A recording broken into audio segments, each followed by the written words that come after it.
പാവയ്ക്കയുടെ കയ്പ്പ് കുറയ്ക്കാനുള്ള ഒരു 3 സൂത്രങ്ങളാണ് കേട്ടോ നിങ്ങൾക്ക് വേണ്ടി ഷെയർ ചെയ്യാൻ പോകുന്നത്. ആദ്യം അതിനായിട്ട് പാവയ്ക്ക കട്ട് ചെയ്തെടുത്തിട്ട് നല്ല മൂർച്ചയുള്ള സ്പൂണിൻ്റെ തലപ്പ് വെച്ചിട്ട് ഇത് അതേപോലെ നന്നായിട്ടൊന്നിങ്ങനെ ചുരണ്ടിയെടുക്കണം. അപ്പോൾ അതിലെ ഉള്ളിലെ കുരും ആ വെള്ള പാട്ടൊക്കെ പോയിട്ട് ആ ഒരു ഗ്രീൻ കളർ കാണുന്നവരെ വേണം കേട്ടോ ചുരണ്ടിയെടുക്കാനായിട്ട്.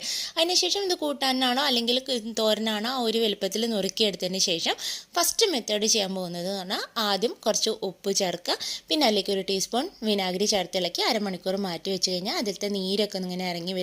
ആ നീര് ഊറ്റി കളഞ്ഞു കഴിഞ്ഞാൽ നമുക്കിത് പിന്നെ കൂട്ടാനോ തോരനോ ഒക്കെ തയ്യാറാക്കാം.